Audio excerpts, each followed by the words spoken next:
Dios te bendiga, qué bueno que estás aquí en el canal de YouTube, en el podcast, si nos estás escuchando o por cualquier medio digital, qué bueno que estás ahí. La pregunta es la siguiente: ¿puede un cristiano trabajar en un lugar totalmente secular? Me explico. En una fábrica de cervezas, en una fábrica de tabacos, en un strip club, en un antro, en una discoteca, en una oficina de abogados. ¿Dónde puede un cristiano trabajar? Eso voy a responderlo. Y fíjate que fue alguien que me escribió a una lista de preguntas de tratar ese tema. Sobre todo decía una persona cristiana en la cervecería.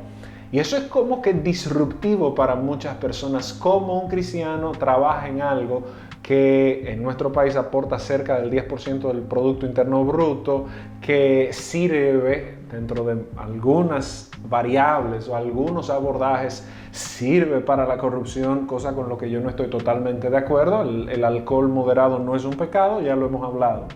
Ahora, este es un tema ético interesante porque desde músicos que usted lo ve que tocan en la iglesia y tocan en una banda que no es cristiana, ya de repente la gente dice: ese músico es un músico que le sirve a Dios y le sirve al mundo. Yo quiero traer un poco de luz, respetando que usted no necesariamente esté de acuerdo conmigo.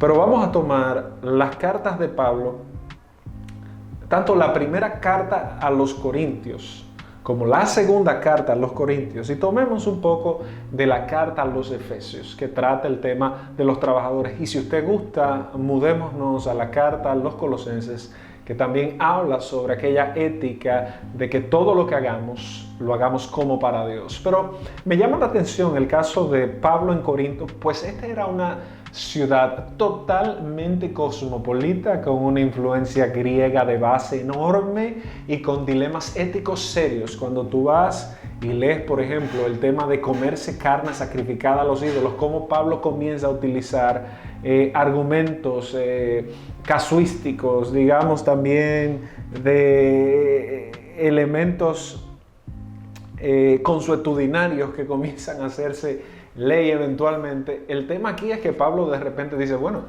lo que te ponen delante de la mesa, cómetelo.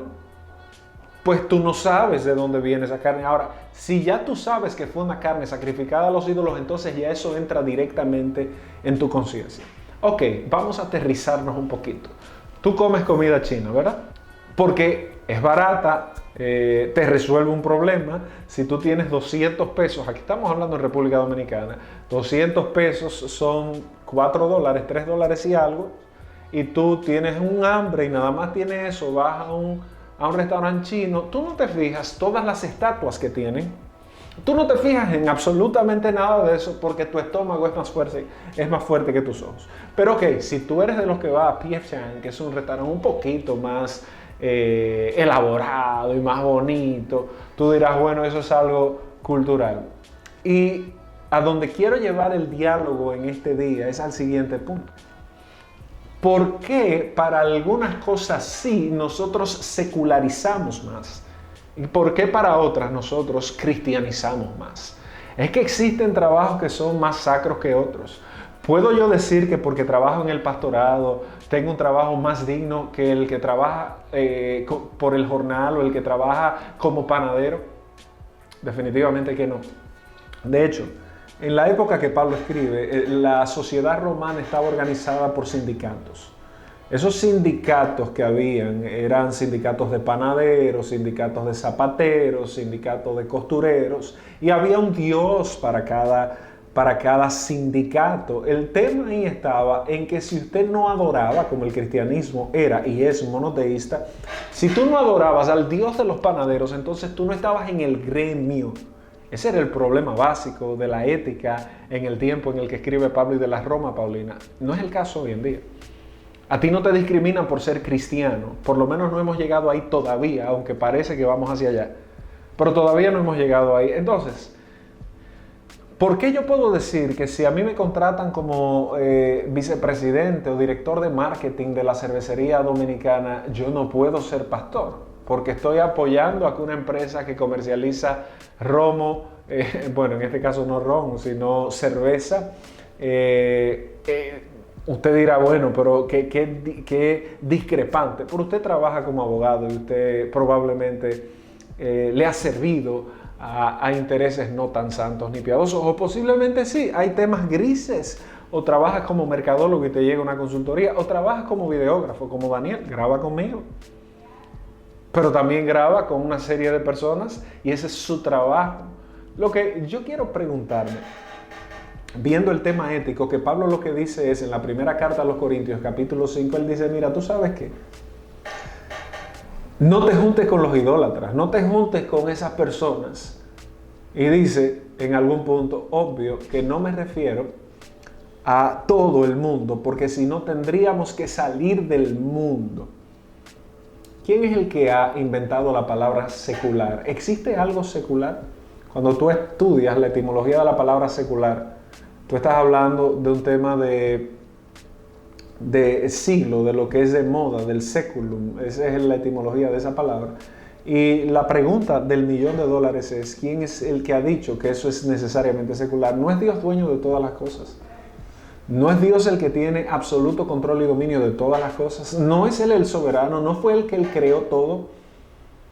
A mí me preocupa la dislexia y la disociación que hay entre la teología creacionista y la progresión de santidad o la teología de la santificación personal. Porque parecería que el mundo en el que vivimos entonces es un mal. Y yo voy a ser más específico. La música. Por ejemplo, pongo el caso de Juan Luis Guerra. Ha sido tan criticado en algún punto porque es cristiano, dirige el grupo de alabanza y de adoración de su iglesia o es parte de eso. Pero también sigue componiendo. Pero a Juan Luis Guerra le damos un indulto porque nos gustan mucho sus canciones y es como una marca país. Pero Josy Esteban, que en un momento decidió solo cantar canciones cristianas y de repente, por motus propio, decidió volver a hacer su actividad que fue la que le dio el dinero para poner una emisora de la cual muchos nos servimos. Entonces usted dice, no, pero ese señor está mal. Y yo no estoy haciendo una apología de don Josy, aunque le tengo afecto. Lo que estoy diciendo es que nosotros somos muy fáciles para hacer juicios precondicionados, porque decimos, evidentemente eso es un tema ético. Ojo, cuando yo hablo de un strip club, recientemente salió que una pastora dejó el ministerio para ser stripper, ya eso entra dentro de un conflicto moral. Ni siquiera es un conflicto ético, es un conflicto moral de frente a la palabra de Dios. Entonces, esos temas no caen en discusión. Pero ¿por qué, señores y señoras, amigos? ¿Por qué nosotros satanizamos al que trabaja en algo que no es directamente relacionado a la obra de Dios, cuando al final Dios es el dueño de todas las cosas? Simon Sinek dice que el megáfono privado más grande que usted tiene es su lugar de trabajo. Termino la cita. O sea, donde tú puedes mostrar tus valores, donde tú puedes mostrar quién tú eres, es en tu trabajo, es en tu ética de trabajo. Y yo quiero ir finalizando porque no quiero haber dicho mucho y correr el riesgo de no haber sido lo más puntual posible y no decir nada. Si lo que tú estás haciendo, lo estás haciendo bajo tu convicción, garantízate a ti y a la autoridad de la palabra de que lo estás haciendo para Dios y en orden. Evidentemente que si tú eres músico y tocas en una orquesta que sus dedicaciones son al ocultismo, pues ya tú no estás en un conflicto ético, no te engañes, eso es un conflicto teológico, bíblico y es un conflicto moral. Ahora, si tu academia te lleva a ti a trabajar en diferentes lugares, pues disfrútalo y hazlo para Dios, porque Él pone la gracia para que tú lo hagas bien. Si tú tomas la decisión de no trabajar porque en tu convicción tú dices, yo no trabajaría en la Cervecería Nacional Dominicana, eso está genial. Pero por favor, no se lo impongas a otro. No hagas un dogma de lo que es una creencia personal. Porque ¿cuál ha sido el gran problema nuestro? La dogmatización. A mí me sorprende la pregunta que le hace Sebastián Castellón a Juan Calvino en un libro que él escribió que se llamó Libellum contra Calvini. Y él le pregunta de una forma muy directa, le dice, ¿y quién tú te crees? ¿Te ha puesto Dios acaso como juez de todas las doctrinas? O sea, ¿por qué tú te crees dueño de todo y de todos? Tratemos de respetar lo que la Biblia deja como un espacio gris. La palabra secular es una palabra que es como un mamotreto injertado en la teología. No existe tal cosa. Dios es el creador absoluto de todas las cosas, desde el Génesis. Y todo lo que Dios creó fue ¿cómo? Bueno. Y dice, y en gran manera. ¿Quién es el que ha desvirtuado la bondad de la creación? El hombre, a través del germen del pecado. Pero todo lo que Dios creó es bueno. O la música la inspira el diablo. No, entonces esto es un espaldarazo a todo aquel que hace su trabajo, al hombre que está en el carro público. ¿Qué usted tiene que hacer? O sea, hágalo como para Dios, no robe. No actúe de la forma en como muchos actúan. A ti que estás en el erario, que estás en el gobierno, ¿es malo un cristiano en eso? Y vamos a hablar en otro video sobre el cristiano y la política. Tanto que se habla de esto, si es compatible, si Atenas, como decía Tertuliano, si Atenas y Jerusalén son compatibles. Bueno, de eso hablaremos en otro momento. Pero si tú eres cristiano y Dios te ha dado dones y talentos, úsalos como para Dios. Y quiero cerrar con esto. Esos talentos, y recuerdo en el Éxodo, aquellos dos personajes que se levantaron inspirados por Dios para apoyar a Moisés en la construcción del tabernáculo, Bezaleel y Aholiab, con dotes, con capacidades.